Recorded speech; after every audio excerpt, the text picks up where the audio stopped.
I'm Sam from Cultaholic, and this is Graded for Friday Night SmackDown, where I take a look at the show segment by segment and award each little bit of grade from A+ to F. Now, I'm not going to beat around the bush. This SmackDown...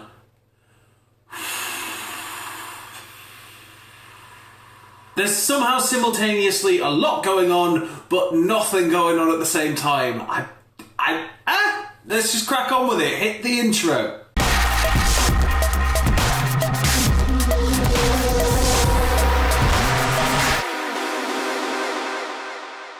So we kick things off tonight with Miz TV, and tonight's guest is Jeff Hardy, and Miz doesn't waste any time getting straight into it. He's like, you know what, you're my daughter's favourite wrestler. She absolutely loves you. She's obviously not old enough to understand any of this, but the bright colours, everything about you she really, really likes. But I feel a bit uncomfortable about that because I don't want her getting let down by you when, you know, things go off the rail again. Miz then asks him about Sheamus, and he's like, you know what, it's going to take a lot more than Sheamus to derail me. They then go as far as offering him a rematch against Sheamus. They're like, you know what, we can sort that out, but rather than it being in a ring, you know, it's a bit silly if it's just in a ring. Like, let's make it special, let's do something with it, let's have a bar fight, let's have a match in a bar. They say it's really symbolic, and, you know, Jeff would really be tackling Sheamus and his demons at the same time. Plus, he'd have a home field advantage because he's so used to being in bars, because he had an alcohol problem and a drug problem. And, oh, God, how much are they just going to keep roping this out? Jeff, of course, gets angry about this, especially the home field advantage comment. It's just a bit unwarranted, isn't it?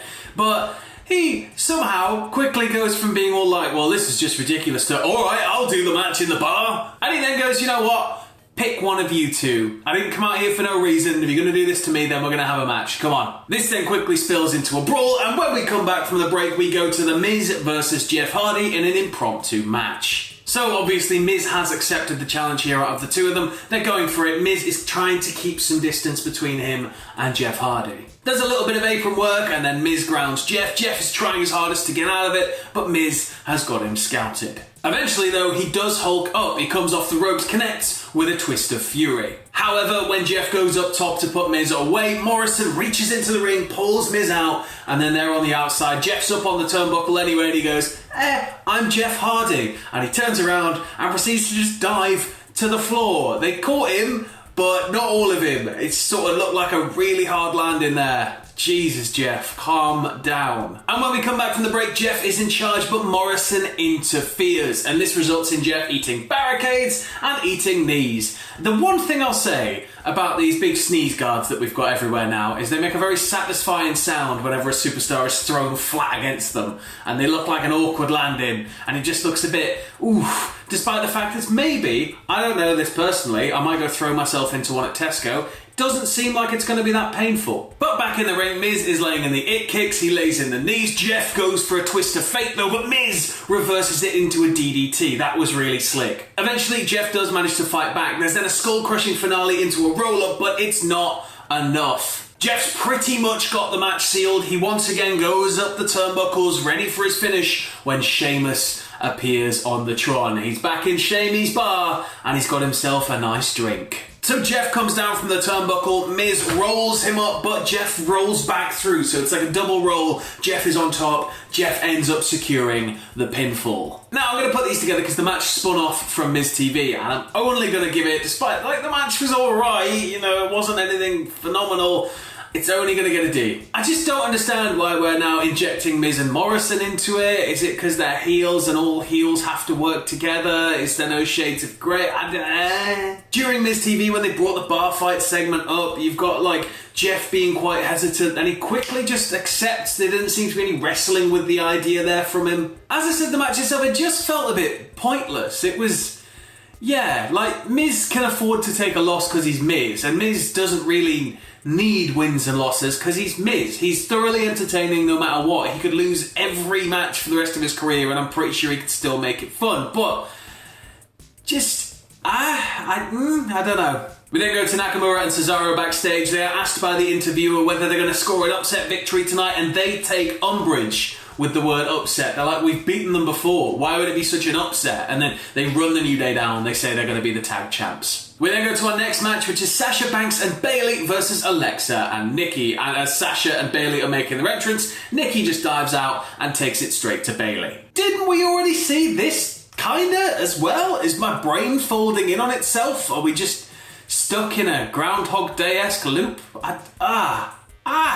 Once the match starts though, Sasha takes charge. She does a really good job of isolating Nikki, beating her down in the corner. When Bayley gets in though, she gets a little bit cocky. She takes Nikki all the way up close to Alexa Bliss and attempts a draping DDT. It doesn't work out. Bliss and Cross then take it to Banks, with Bayley pulling her out of harm's way in order to save her bacon. And as well, Nikki does come off the announce table before we head to break, wiping everybody out, which I thought was really cool too. When we return, Bliss hasn't quite got the message. Bayley is legal, but she's going after Sasha. Bayley comes in, sideswipes her. So from this point, Alexa is trapped for quite some time. She's never really getting much in here, but Bayley gets in, she starts running her mouth, she's getting in her face, Bliss clocks her in the jaw, and this finally gives her the impetus and the energy to just go get that hot tag on Nikki. Nikki, of course, comes in and everything goes mental. Nikki even gets her neckbreaker in, but it's not enough. She goes for Alexa, she tags her in, Bliss tries to come in, I think she tries to springboard in or she comes through the ropes.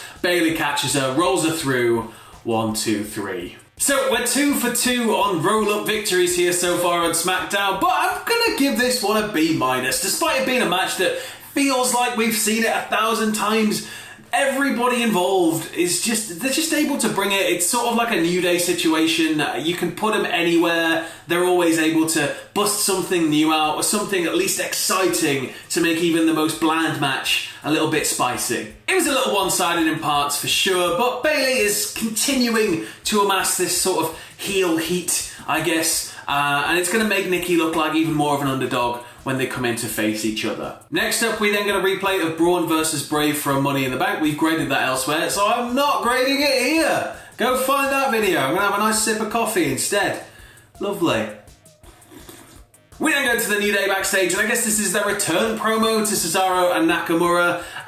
They run them down, standard wrestling promo 101, but then they take issue with people that say that the New Day take their opponents too lightly. Now, all I'm going to say on this matter, because apparently New Day don't take their opponents too lightly, is that you fall into quite a lot of the same traps sometimes in matches when you're wrestling the same team over and over again. All I'm saying is maybe 1 or 2 bits of information are falling by the wayside. Not saying that you're taking them lightly, just saying that maybe you need to just really, really sit and go over the research. And then we have a karaoke segment hosted by Jey Uso. Yeah, so Jey Uso is hosting a karaoke segment and the people in the audience are going to decide the winner.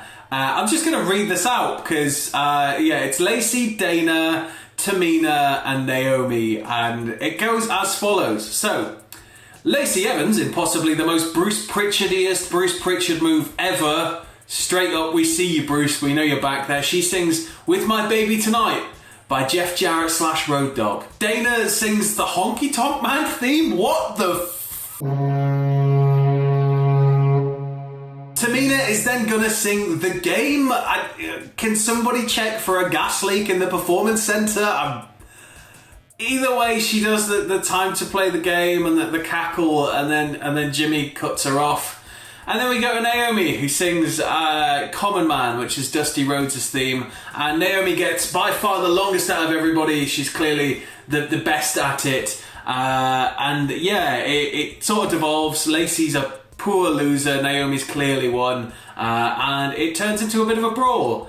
And then it turns into a bit of a match. I'm just going to read out what happened in the match because I'm still reeling. So it's Naomi versus Lacey in an impromptu match after Lacey lost and she's a bad loser. Lacey beats her down in the corner, chokes her with her dress, literally just pulls her dress, like the front of her dress, over Naomi's face and just chokes her out with it. Naomi then lays it in. Lacey attacks Dana and Tamina. She's, as I said, a bit of a sore loser because they're like, calm down, bloody hell, woman. It's just a karaoke contest, man. She's like, shut up, Dana, and punching her in the face.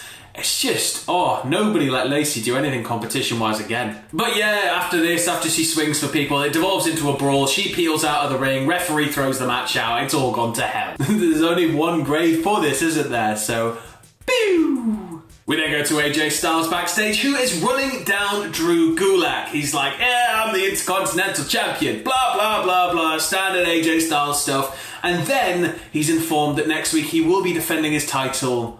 And he's like, what? And he's like, it's against Matt Riddle. And he's like, what? Like, and he can't believe it, because obviously Riddle beat him on his debut. So this is going to be a big shock to the system for AJ. And now we go to tonight's main event, which is New Day versus Cesaro and Nakamura in a WWE SmackDown Tag Team title match. Kofi, as with last week, straight out the gate as fast as he can be, and that bell just boom, straight in there with a kick to Nakamura. Nakamura, however, being Shinsuke Nakamura, traps him in the corner, and he and Big Cez start to work. Big part of the tactic here is they're just going for routine pins, because Kofi's going to have to keep kicking out and it's going to knacker him. If they just keep going for pin, tag him, beat him down, pin, tag him, beat him down, pin. They're just revolving as much as they can, keeping him in that corner. Kofi finally turns the tide though, tags in Big E, and then they trap Cesaro, and the same thing happens again, but on the other corner with the other team. There's that cool dive that New Day do where like Kofi sprints at Big E throws him up and he goes over the top rope. They go for that, Cesaro just nails Kofi with an uppercut when he lands. We go to break, we come back, Kofi is again trapped by Nakamura, but he's able to hit him with the SOS. He can't get the cover though, he is knackered. There's a dual tag, Big E and Cesaro then go at it, and it's just meat slapping against meat, slapping against meat. Kofi then gets in, hits a massive Meteora, but then Nakamura is able to break the pin, saving Cesaro. However, things then break down into a fight between all four men, and the referee throws the match out. Right. So yeah, it's thrown out as a DQ. Cesaro then goes for a table. They're going for weapons. They're beating them down on the outside. I think Big E is hurled into the ring steps. They take their table into the ring. They set the table up. And then they lay Big E across it. They pick up Kofi. And then Nakamura hoists Kofi up to Cesaro. Cesaro then powerbombs Kofi's body through Big E's body through the table. That was a great final sentence here. I didn't like the DQ bit, but that was great. Now, I'm going to give this one a B. Again, we're lucky because New Day, Cesaro and Nakamura, they're capable teams. They're able to just bust out something new or do something in a slightly different way with each match, where you could have seen it 1,000 times, but as long as they pepper something fresh in, it feels a little bit more entertaining, it feels exciting, it doesn't quite feel as stale. As I said, I felt like the DQ finish was a bit crap, but the post-belt beatdown I really enjoyed. The only issue I have here is that Cesaro and Nakamura are like stood over the prone bodies of the New Day. They've got these belts, they're hoisting them up, and it's like, you know, we're going to be champions, we're going to win these belts, we're sending you a message, and it's like, right, okay, you're going to be champions, you've just had a title match like here, why wouldn't you take it seriously now? Because surely you'd still want to win the belts regardless. Like, you're not going to plan to beat them down and waste an opportunity like this. That didn't really connect well in my head. And in terms of an overall grade for SmackDown, this week I'm going to give it a C. For a show that's been hitting its stride pretty regularly without having to really do much, it's just got to mix it up enough. SmackDown's entertaining enough and it's short enough that you can get away with things being just a little bit less refined. But I don't know, this week just felt a little bit flat. The karaoke segment, I realise, is just a setup for more feuds, but it was crap. The tag matches through the night were at least entertaining, but I mean, 2 DQs and 2 roll-up finishes in one night, it's just... And that has been graded for Friday Night SmackDown. What did you think of the show? Let me know in the comments below. And as always, stay safe, and I'll see you in a bit.